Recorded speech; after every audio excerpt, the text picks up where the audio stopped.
Welcome everybody to this new episode of Conversations Across Borders, a series of interviews that Francis Sealey of Global Net 21 and myself, also from Tracy Streams, are doing together. And today we have with us Maggie Dugan, who is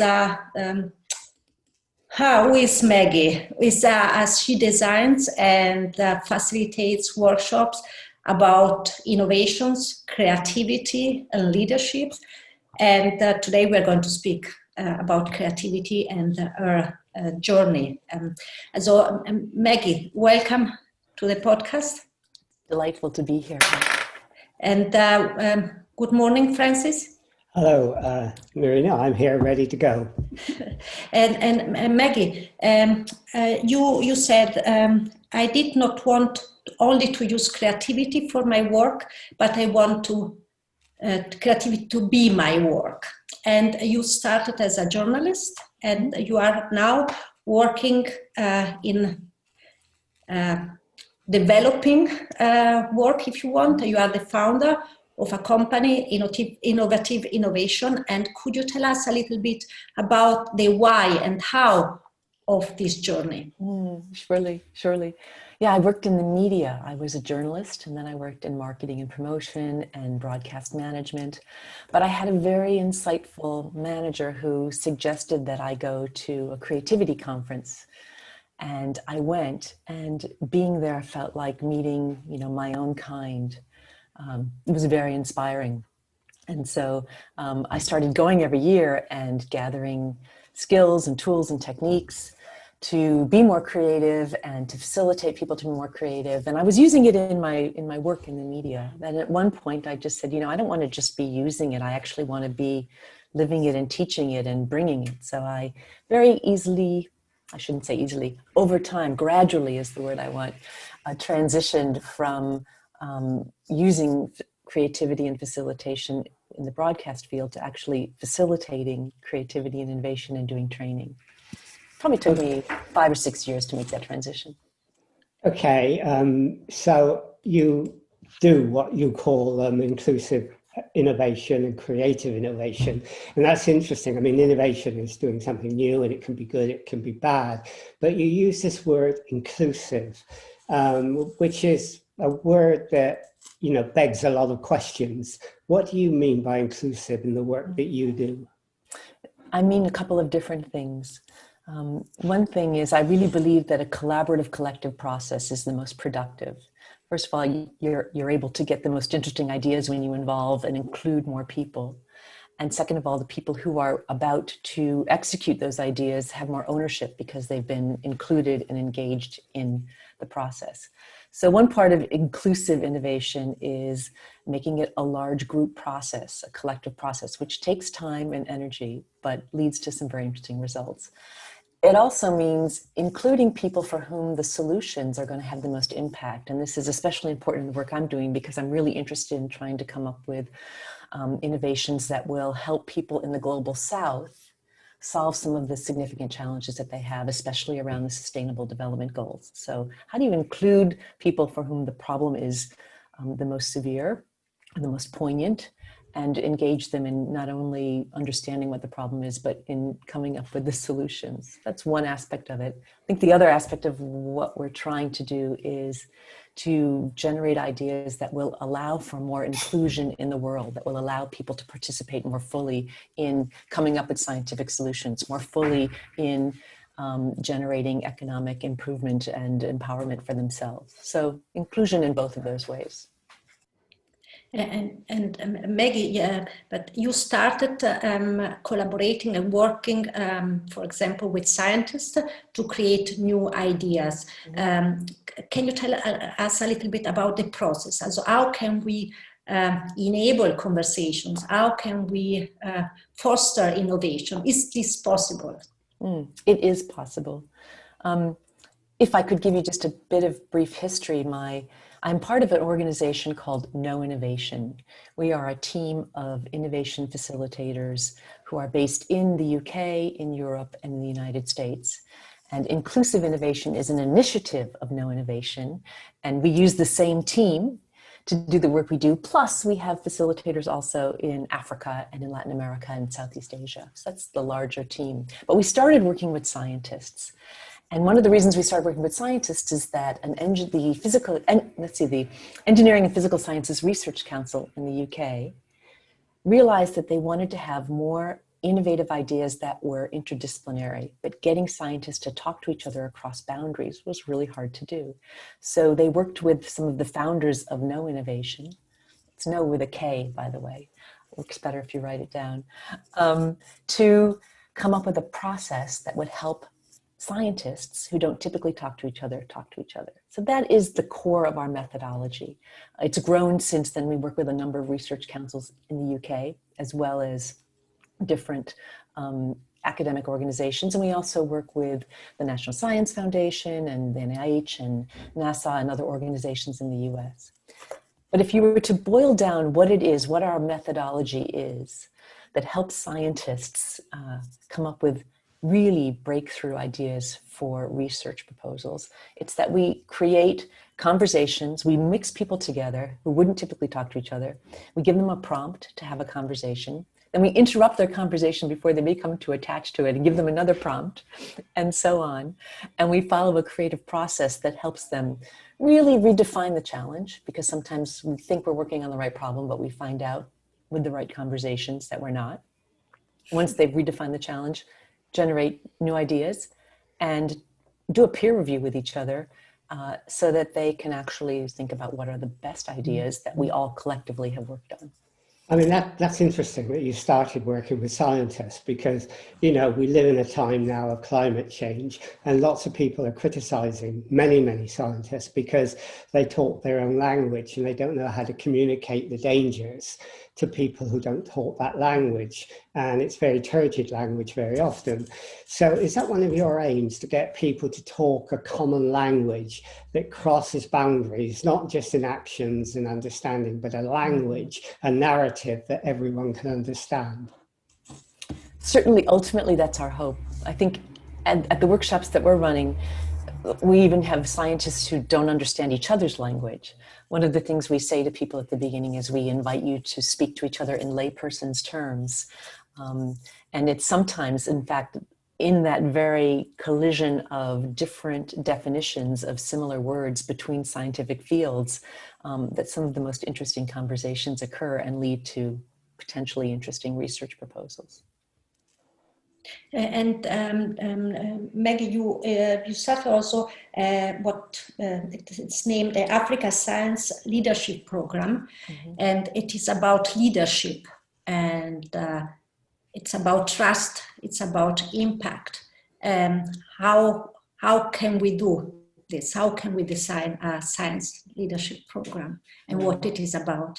Well, so you've hit, this is really one of my most favorite projects and my most favorite clients.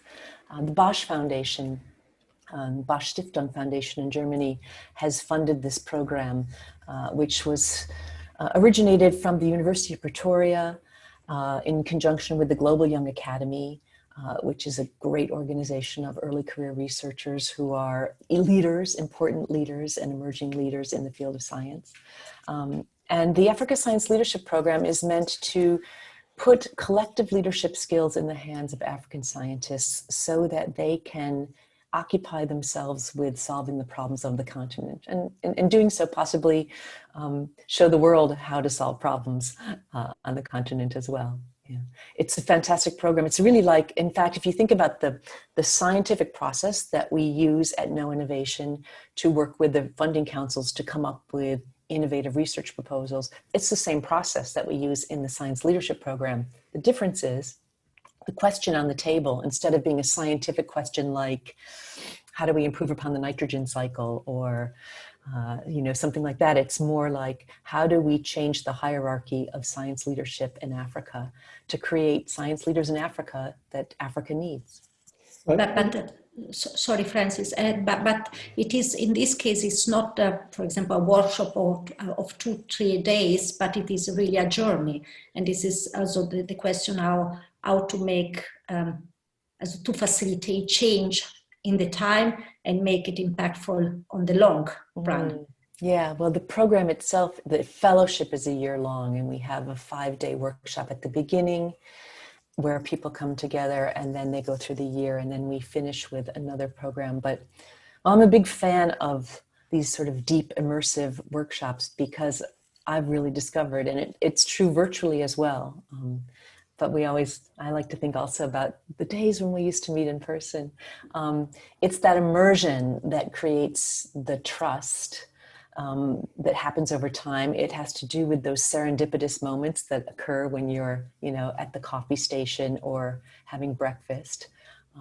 That helps people get to know each other. When people get to know each other and there's a bit of trust, then they're willing to take intellectual risks.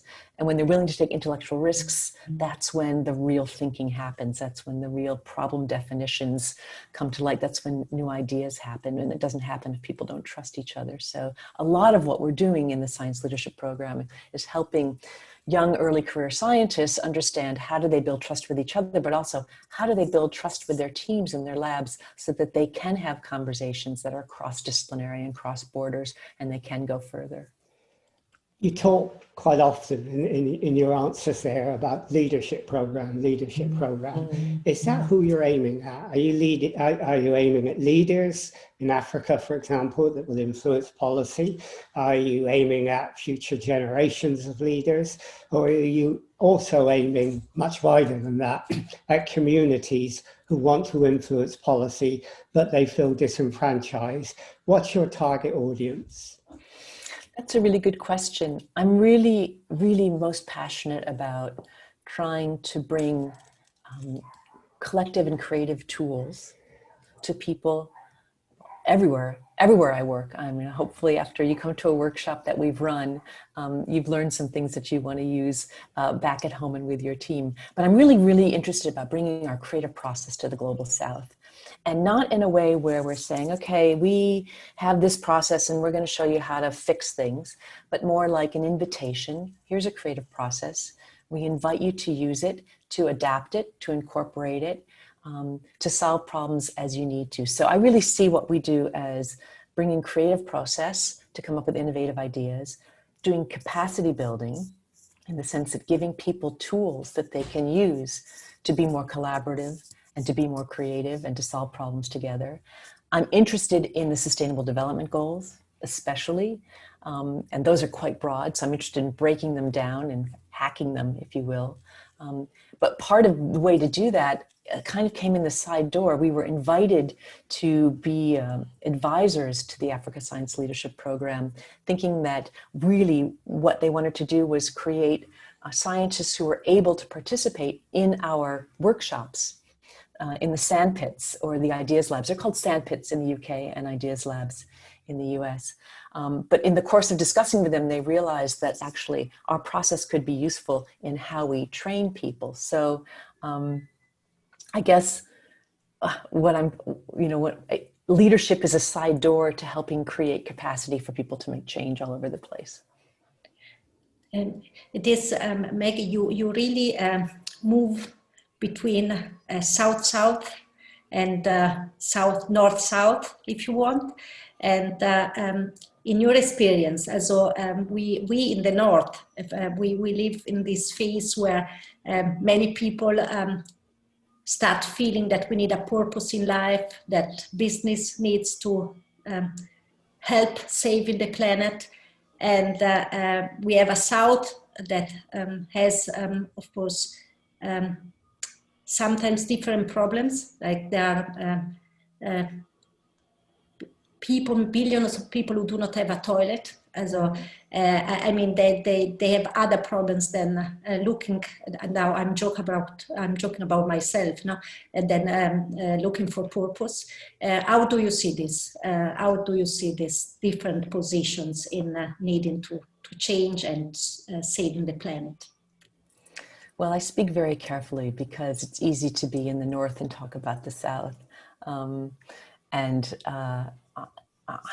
even uncomfortable with that, except for that I feel like it's a really good way to say we in the global North don't know everything. And I'm really interested and curious in trusting the global South to step up and come up with their own way of bringing their purpose to the table. I think you talk about how we're looking for a purpose in our life. I think everybody is. I think for people in the global South, that purpose is much more day to day. I don't know if I'm really answering your question, but when you say the purpose is day to day and you want to make changes, when you get people together, whether leadership people or whatever, what in your mind is a successful outcome? Is it that they've just listened to each other? Is it that they've broken down their silos? Is it they've come up with a lot of action points that they can then put to government or to business?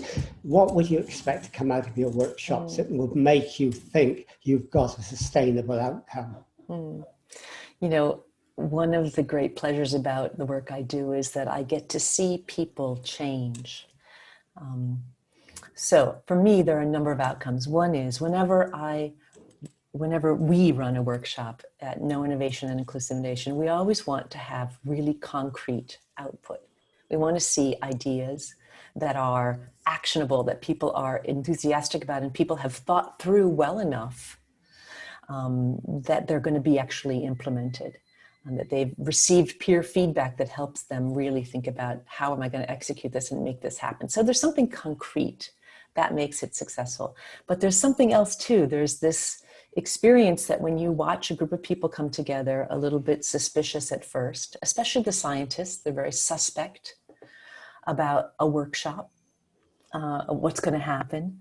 But the thing about scientists that's really special too is that they live with all sorts of mental models. And as soon as they experience the beginning parts of our model and they see that it's actually going to work, they're willing to follow it. And when they follow it, they transform, whether it's just a slight transformation or a larger one. I think one way I measure success is at the end of the workshop, people look more open. They look more open-minded. They are smiling because there is a sense of accomplishment and a feeling of, your whole sort of your heart and mind opening together when you're working with other people to be creative. So I see that as another output. So concrete ideas, a change in expression and experience of people. And then quite often what we hear from people when they come up to us afterwards, they say, the tools that we used in this workshop are going to be really useful. I'm going to use them here with my lab or here with my family. And that's another output that I think is significant, because that's really not only having an experience where people come up with ideas, but the residue of it. What's residual is that people take on the mindset of that experience, take on the tools, and they use them elsewhere. And then there's a ripple effect about what creativity can do to the world. Maggie, what I meant with this comparison between perhaps the two stages where we are in the north and in the south, it was to reflect together with you about the fact that inclusive innovation has to do probably with inclusive future. And the inclusive future has to do also with the growth, the concept of growth, and how perhaps the South can come up with another way to growth than we are doing, what we have done. How do you resonate with this? I agree 100%. If you think about how technology has changed in the global South in a way, the leapfrogging that has been able to happen with mobile technology, sort of skipped over things that we in the global North went through to get where we are, and that's helped create incredible innovations. So I think that, that's certainly one aspect of it. But I think another aspect of it is that many of the cultures in the global South are more collective. They're more inclusive. They rely on family and community in a way that perhaps the more independent global North hasn't. I don't know. I don't want to keep speaking about terms of North-South, but I think that those values are values that they're bringing to the table as they grow and as they have an influence on the world.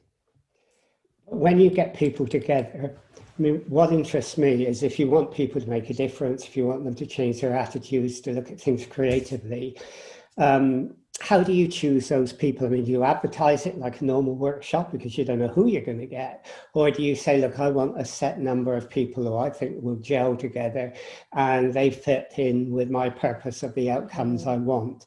And how easy is it to get those people together so that it's exclusive but inclusive at the same time?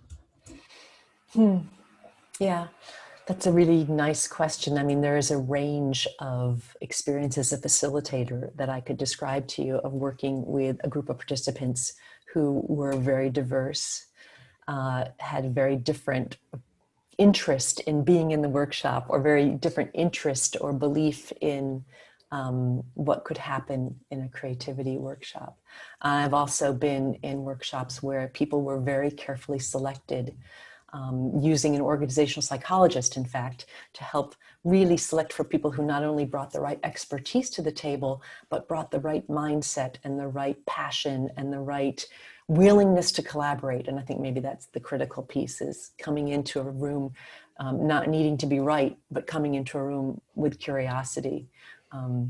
And so obviously we prefer that because it's easier to work with those kinds of people. It certainly is more efficient, and you can plunge in and get further faster.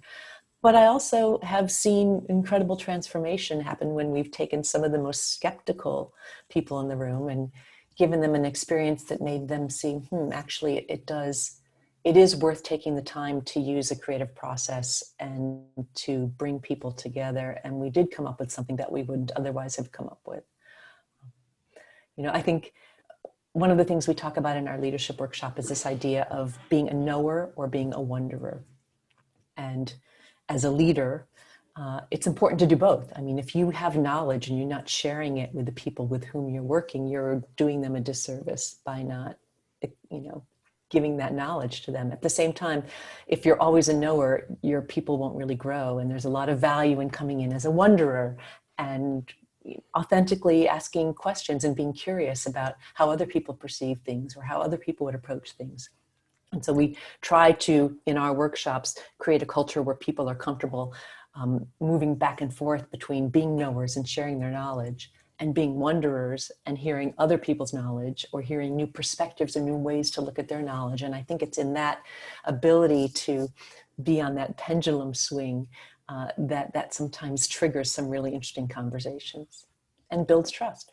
Maggie, you were asked who is a good facilitator, and you answered that is a good listener, is focused on the group, is flexible, he read the room. But then you add he needs or she needs to be vulnerable, and she or he needs to care.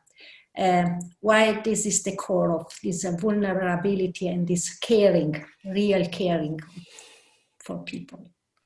Well, I think it just comes down to modeling, how you want to be. And whenever we introduce a new activity, like for instance, an activity where we invite people to introduce themselves to each other, we always model it first, because otherwise, well, you can imagine with some introductions, they can go on quite long. So we always model it. And I think part of it is modeling what you hope people will be willing to do with each other. And I think the one way you can get people to trust you and be vulnerable themselves is to be willing to be vulnerable. I mean, I think that creativity involves some intellectual risk. We ask people to set their judgment aside temporarily and say what comes to mind, because sometimes in those, spontaneous idea generating sessions, that's where there's that collision and something interesting happens, but it won't happen if people won't relax and trust that if they say something stupid, not everybody's going to laugh at them. So we have to set the tone for that. And one way to do that is by being vulnerable. And I think, when I think about being a facilitator, part of it is being the knower and part of it is being the wonderer. Part of it is being in front of the room and inspiring people to go someplace. And part of it is stepping aside and just being that guide on the side. And so it's going back and, I think being vulnerable is a really good way to help people move from being front and center to being on the side for each other. Yeah, well, I guess in all workshops, stupidity is allowed because we're all stupid and not. And so having, addressing the problem of vulnerability is important. In Britain, and I'm sure in Europe as well, in Germany, particularly I know in Poland, we have seen a lot of citizens' assemblies and citizens' juries set up to actually confront a particular problem like climate change or a small part of climate change, and to come up with recommendations about change. How does what you do differ from what a citizen jury would do? Well, I don't know that I know exactly what a citizen jury would do, so it might be hard for me to answer that. But I can tell you what I think we do is it's immediately inclusive and engaging and interactive. We do a lot of getting people to talk to each other in small groups and giving them a prompt that then leads them to something that then leads to the next thing and leads to a conclusion. So I would say that our work is a lot less about a general discussion of issues and airing of a community issue, but more a very specific problem on the table, bringing people with different expertise to it and inviting them to come to a solution that will be implemented. So, I mean, I'll ask this as my final question because we're getting close to the end, and then Nerina can do all the rest. You explained, what you do in that sense. So, to what extent is what you do transferable to other situations? So, for example, in the area I live, we now have in the climate change area a lot of sixth formers, grade 13. Young people who want to get together to form citizen forums to discuss aspects of climate change. Mm-hmm. And they want to do it in a fairly open way to come up with recommendations. Given the experiences you've been through in the way you do things, what advice would you give to them? Well, I guess first I'd say that the process that we use, our methodology is based on a creative process that was developed in the previous century, based on what happens naturally to people when they're creative. So certainly following our methodology works not only for science, not only for leadership, not only for economic development, for any challenge, what to do, how to spend your Christmas, it could work. But in terms of your question in particular, there's a lot of podium innovation. There are a lot of people who are standing up at conferences and saying, we need to do this, we must do that, that has to happen. And I'm kind of convinced that unless somebody is prepared to put up some funding at the end of a community gathering, at the end of an ideas lab or a sandpit or a workshop that says, when the really good ideas that come out of it are presented and we're excited about them, we're going to give you some funding to allow you to spend your energy implementing them. Without that, a lot of ideas come up but don't ever get executed. So trying to find economic support even before you start solving a problem is an interesting idea. It's what I'm trying to do as well for the Sustainable Development Goals. I don't just want to run workshops where we come up with ideas. I would like to find funders who say, okay, you're going to bring people who don't typically talk to each other together in a room, gather them around a wicked challenge, inspire them to generate some ideas that are really collectively generated. And if we're excited about them, we'll help you make sure they get implemented. Maggie, somehow it is, if I would ask you, how can we change? How does change happen? If I understand correctly, you need a goal and the possibility to realize it, or how does change happen in your opinion? Well, I think it can happen in a lot of different ways. It requires passion and commitment for sure. Maybe it requires just sort of being so fed up that you have another choice. But, again, I think that if we really want to make changes around the Sustainable Development Goals and trying to make world problems change, we need to work together. We need to bring people who don't typically talk to each other together. We need to listen to each other's perspectives. And then we need to put our money where our mouth is and say, we're going to execute these and we're going to make change. We're going to make economic change to make things happen differently. And Maggie, you have probably, and I'm sure, changed many lives. But how has this journey changed you? Well, it changes me every day. I mean, in order to work in the field of creativity, you're working to something that's really close to your heart. Because when you're creative, it's sort of opening up your heart. So I guess entering this field and working in it every day, I'm reminded to just to be more open-minded and more open-hearted, And I think that that's really, well, and especially as I get older, it's easy to get closed-minded and closed-hearted. I'm hoping that I'll stay open-minded and open-hearted. Okay, I said that was my last question. It wasn't my real last question, but the last one really is, if people wanted to find out more about what you do and how to get in touch with you, how would they do that? Well, our website is inclusiveinnovation.org. Inclusive innovation is one word, and then .org. That's a good way to find out about us. I'm also, again, part of No Innovation. That's No with a K, one word, noinnovation.com. I work with a fantastic team of people who are equally enthusiastic about creativity, equally passionate about solving problems, important problems in the world, and equally committed to working collectively to get people in the world together to solve these problems. Maggie, thank you so much for being with us today. It has been an interesting conversation, and we hope that we can chat soon again. It is such a pleasure to have people ask you questions that make you think about what you do. Thank you.